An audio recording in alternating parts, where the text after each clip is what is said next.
చెప్పవా చెప్పలేవా? రెండు. అయితే నేను ఒకటి చెప్పనా? చెప్పాక మళ్ళీ ఫీల్ అవ్వకూడదు. అవను, ఫీల్ అవను. అస్సలు ఫీల్ అవ్వకూడదు. అలాగే. సిగ్గుపడకూడదు. అస్సలు సిగ్గుపడకూడదు. అలాగే. నేను నీకు చెప్పిన విషయం నువ్వు ఎవ్వరికీ చెప్పకూడదు. చెప్పండి. చెప్పండి. నువ్వు చూడ్డానికి ఇలా ఉంటావు కానీ కనబడకుండా చాలా బరువు ఉంటావు.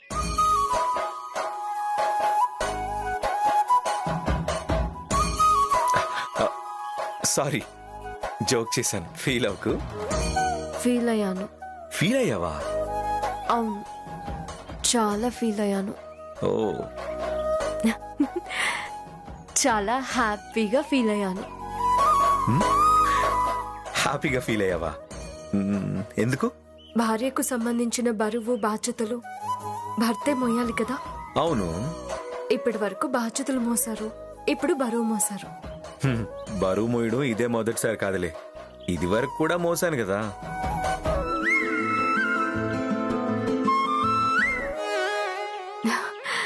వెళ్ళండి, వెళ్ళి ఫ్రెష్ అయ్యండి. కాఫీ చల్లారిపోయినట్టుంది, మళ్ళీ తీసుకొస్తాను. ఓకే.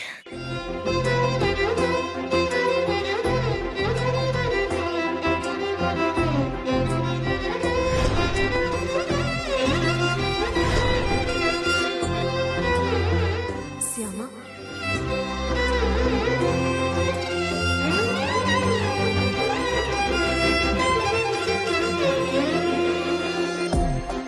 ఏంటి అంతలా సిగ్గుపడుతున్నావు?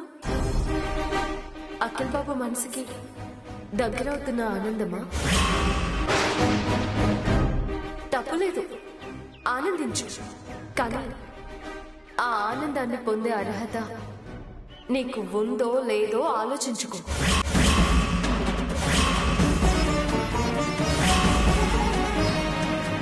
నీ పార్టీకి సంబంధించిన నిజం నువ్వు ఇంకా అఖిల్ బాబుకి చెప్పలేదు.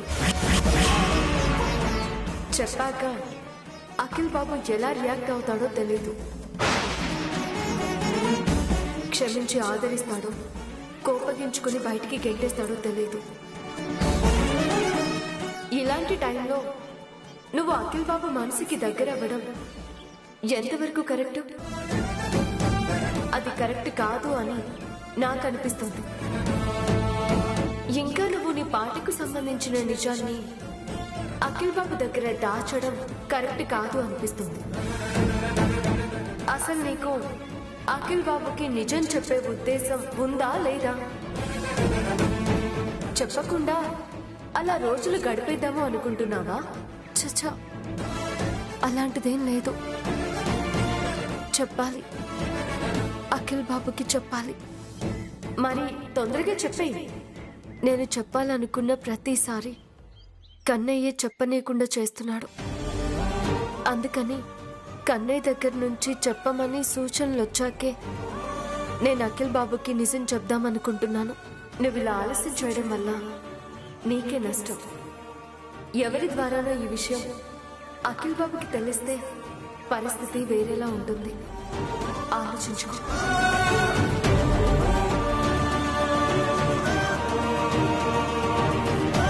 శ్యామా, ఎవరితో మాట్లాడుతున్నావు నువ్వు? ఏవో మాటలు వినపడ్డాయి. ఇక్కడ చూస్తే ఎవరూ లేరు. ఎవరితో మాట్లాడుతున్నావు శ్యామా?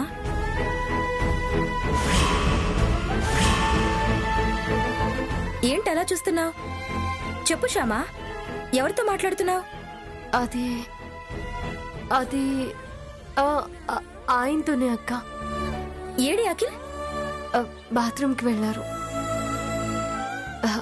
కాఫీ చల్లారిపోయిందక్క, వేడి చేసి తీసుకొస్తాను.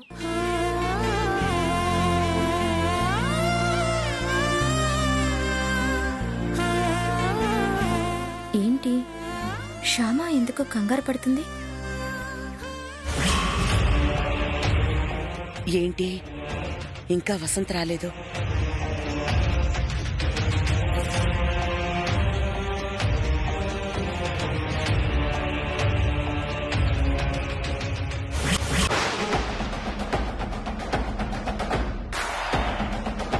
వసంతతో పాటు తోకలాగా వర్మ కూడా వస్తున్నాడేంటి? కొంపతీసి గవ్వల స్వామీజీ దగ్గరికి వెళ్లే ప్రోగ్రాం మారిపోయిందా ఏంటి? వీళ్ళిద్దరూ వేరే పని మీద వెళ్తున్నారా? నీకోసం ఎదురు చూస్తున్నాను వదినా. గవ్వల స్వామీజీ దగ్గరికి మీ అన్నయ్య గారు కూడా వస్తున్నారు వదినా.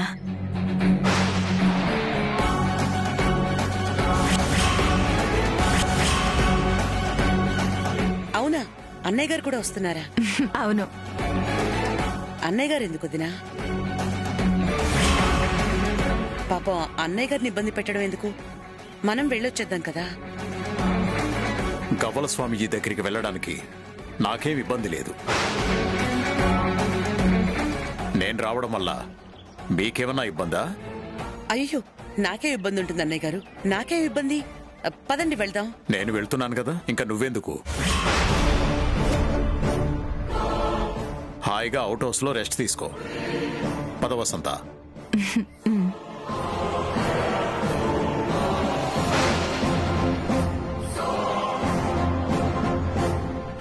వసంతని ఒంటరిగా స్వామీజీ దగ్గరికి తీసుకెళ్లి బాగా భయపెట్టిద్దాం అనుకుంటే మధ్యలో ఈ వర్మ ఎందుకు దూరాడు? విషయం గవ్వల స్వామీజీకి చెప్పాలి.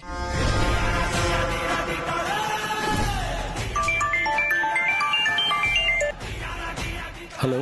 స్వామి, బయలుదేరారా మీరు? లేదు స్వామి, ప్లాన్ అంతా మారింది. నేను ఆగిపోవాల్సి వచ్చింది.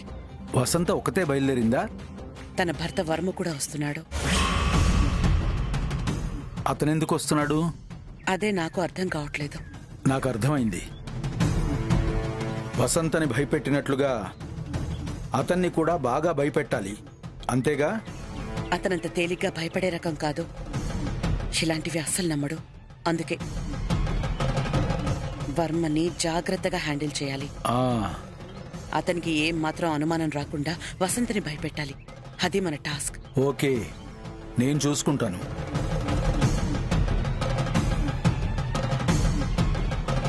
వసంత గవ్వల స్వామీజీని ఎంత నమ్మితే శ్యామాని అంత ద్వేషిస్తుంది.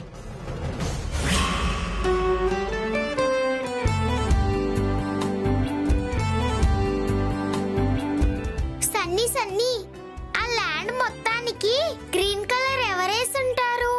ఇంకెవరేస్తారు? ఆ దేవుడే వేసుంటాడు. అంటే దేవుడే గ్రీన్ కలర్ పెయింటింగ్ తెచ్చి బ్రష్ తో పూసెళ్ళడా? కాదు కాదు, దేవుడలా బ్రష్ తో పెయింటింగ్ వెయ్యక్కర్లేదు. మరెలా వేస్తాడు? దేవుడు కదా, ఓం బుష్ అంటాడు, ల్యాండ్ మొత్తం గ్రీన్ అయిపోతుంది.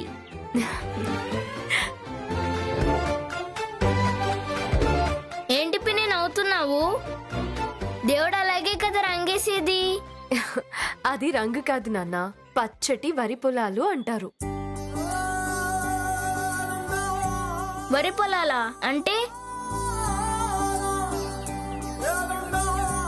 వరి అంటే మనం రోజు అన్నం తింటాం కదా, ఆ అన్నం బియ్యంతో కదా వండుతారు. అవును, ఆ బియ్యాన్నే వరి అంటారు. అవునా? అయితే ఒకసారి మనం అలాంటి చోటుకెళ్ళి ఆ వరి పంట పొలాలు చూసొద్దాం పిన్ని. ఓకే, వెళ్దాం. థ్యాంక్ యూ పిన్ని. మేమెప్పుడు అలాంటి పొలాలు చూడలేదు. చూశారు నాన్న, మీరు చూశారు. మేమెప్పుడు చూసాం బాబాయ్? 3 years బ్యాక్ మనం మన విలేజ్కి వెళ్ళాం కదా, మర్చిపోయావా? ఏమో బాబాయ్, గుర్తులేదు. మనం పొలానికి వెళ్ళినప్పుడు అక్కడ వరి కంకుల్ని చూసి రైస్ ట్రీ అన్నావు కదా, గుర్తెచ్చుకో. రైస్ ట్రీ అన్నానా? అవును, రైస్ వాటి నుంచే వస్తాయి కదా, అందుకని రైస్ ట్రీ అన్నావు. అంతకుముందు మ్యాంగో ట్రీని చూసావు. మ్యాంగోస్ ఈ ట్రీ నుంచి వస్తాయి అనగానే దాన్ని మ్యాంగో ట్రీ అన్నావు. రైస్ వీటి నుంచి వస్తాయి అనగానే ఆ వరి కంకుల్ని రైస్ ట్రీ అన్నావు. ఏమో బాబాయ్, నాకు అదేమీ గుర్తులేదు. మళ్ళీ ఒక్కసారి చూసొద్దాం బాబాయ్, ప్లీజ్. ఓకే, వెళ్దాం. ఎప్పుడు వెళ్దాం? 2 రోజుల్లో మీకు సంక్రాంతి హాలిడేస్ వస్తున్నాయి కదా. అవును. అయితే ఆ సంక్రాంతి హాలిడేస్ మన ఫ్యామిలీ అందరం కలిసి మన విలేజ్కి వెళ్దాం.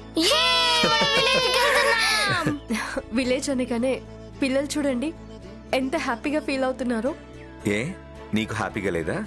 ఎందుకుండదండి, పల్లెటూరుకి వెళ్తే పుట్టింటికి వెళ్ళినట్టుగా అనిపిస్తుంది. అయితే ఆ పల్లెటూరు పుట్టింట్లో నీకు సర్ప్రైజ్ ఇస్తాను. సర్ప్రైజా? ఏంటది? చెప్పిచ్చేది ప్రైజ్, చెప్పకుండా ఇచ్చేది సర్ప్రైజ్. ఆ సర్ప్రైజ్ ఏంటో మనం మన విలేజ్ కి వెళ్ళాకే తెలుస్తుంది అంటారు. ఓకే, నాకు ఆఫీస్కి టైం అయింది, వస్తాను. బాయ్. బాయ్ అండి.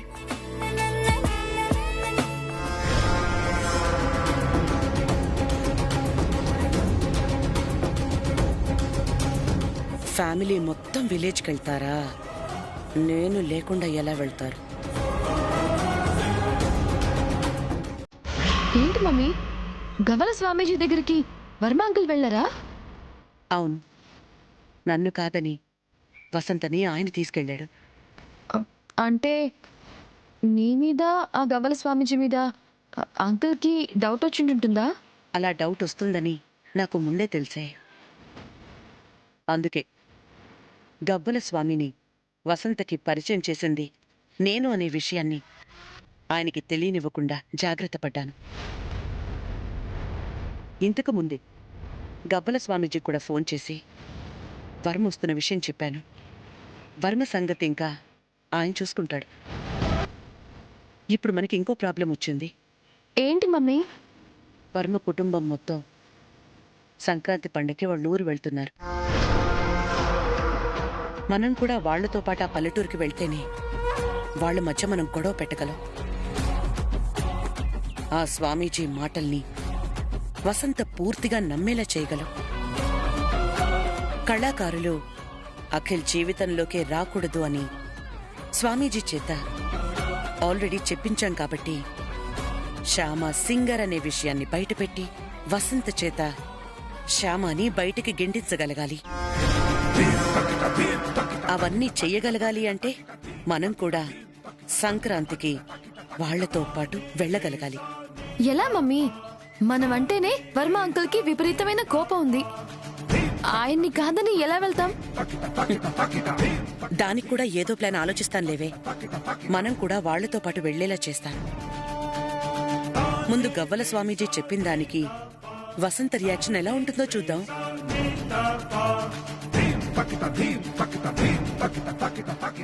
నమస్కారం స్వామి. ఆయుష్మాన్ భవ. నా సమస్య ఏంటంటే స్వామి, సమస్య నువ్వే చెప్తే ఇక నేనెందుకు, నా గవ్వలెందుకు? నీ సమస్య నేనే చెప్తాను, దానికి పరిష్కారం కూడా నేనే చెప్తాను.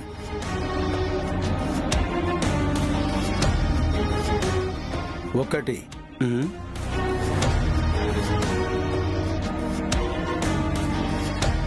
ఒకటి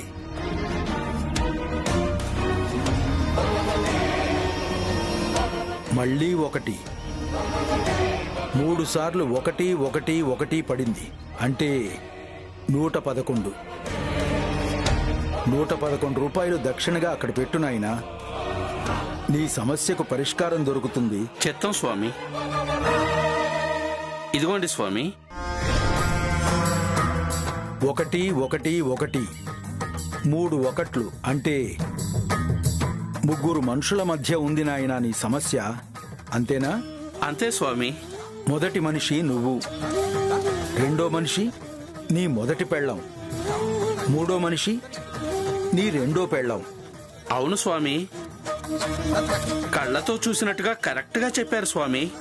ఎందుకు చెప్పనరా? నువ్వెందుకు వచ్చావో తెలుసుకున్న తర్వాతే నా శిష్యులు లోపలికి రానిస్తారు. 2 పిల్లల మధ్య నలిగి నలిగి చచ్చిపోతున్నాను స్వామి. తొందరగా దీనికి పరిష్కారం చెప్పండి స్వామి. దీనికి పరిష్కారం ఒక్కటే నాయనా. ఏమిటి స్వామి? భారెడు గడ్డం, మూరెడు కాషాయం. బారెడు గడ్డం, మూరెడు కాషాయమా? అంటే ఏమిటి స్వామి?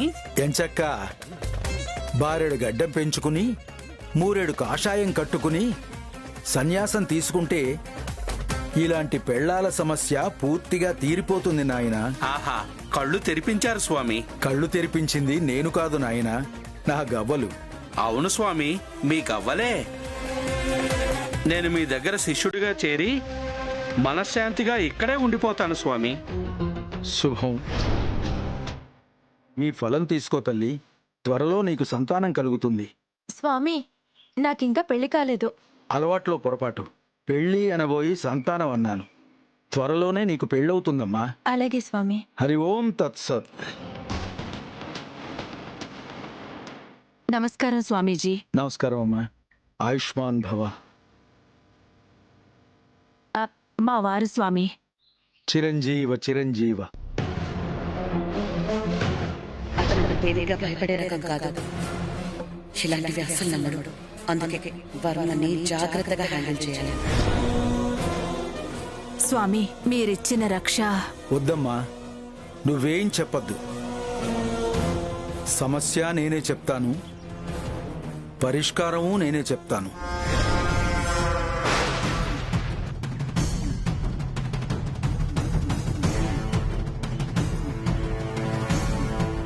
ఒకటి,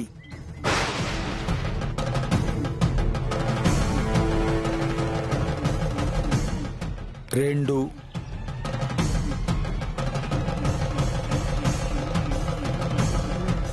మూడు. ఓం నమః శివాయ. మీ ఇంట్లో వరుసగా 1, 2, 3 అపశకునాలు కనబడ్డాయి, అవునా?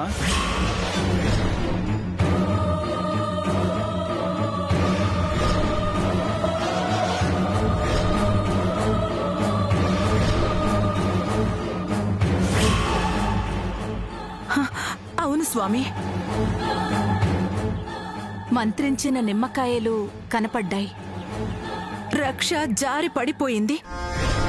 కామధేను ఫోటో కూడా జారి పడబోయింది. 3 అపశకునాలు కనపడ్డాయి స్వామీజీ. చెప్పాను కదమ్మా, 3 అపశకునాలు అని. అలా జరిగినప్పటి నుంచి నా మనస్సెందుకో కీడు శంకిస్తుంది స్వామీజీ. అలా కీడు శంకించటం ప్రకృతి మనకు పంపిస్తున్న ఒక సూచన అమ్మా. ఆ సూచన ఏం సూచిస్తుందో తెలుసుకోవాలంటే రాబోయే సమస్య యొక్క తీవ్రతను మనం మెల్లగా తగ్గించుకుంటే పూర్తిగా ఆ సమస్యను పరిష్కరించుకోగలం. అంటే దైవ నిర్ణయాన్ని కూడా తమరు తప్పించి వచ్చే ప్రమాదాల్ని కూడా ఆపగలరా స్వామి? ఆ దైవం సాయంతోటే ఆపగలుగుతాను. తాళాన్ని కనిపెట్టిన వ్యక్తే ఆ తాళానికి సంబంధించిన తాళం చెవిని కూడా కనిపెడతాడు.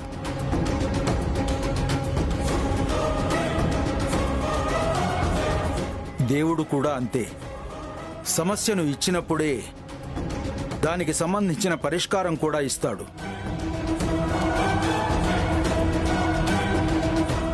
తాళం చెవి జారిపోయినప్పుడు ఏడుస్తూ కూర్చోకుండా తాళం చెవిని వెతికే ప్రయత్నం చేస్తాం కదా. నేను చేసేది కూడా అలాంటి ప్రయత్నమే నాయనా.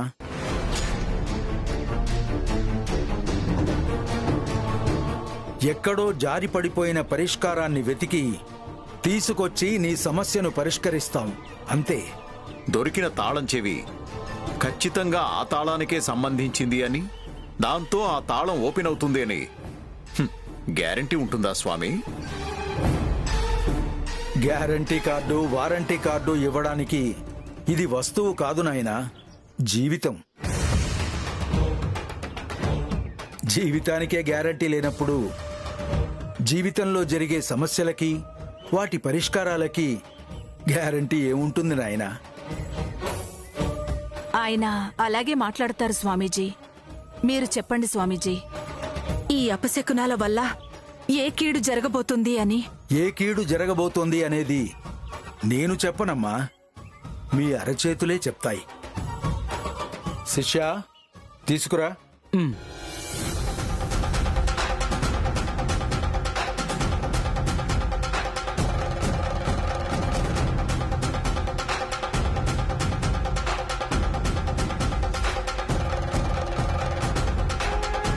మీరిద్దరూ అరచేతుల్ని ఈ పసుపు నీళ్లల్లో ముంచి ఈ పేపర్ మీద ముద్ర వెయ్యండి. ఎందుకు? వెయ్యండి నాయనా, తెలుస్తుంది కదా. అబ్బా మీరు వెయ్యండి.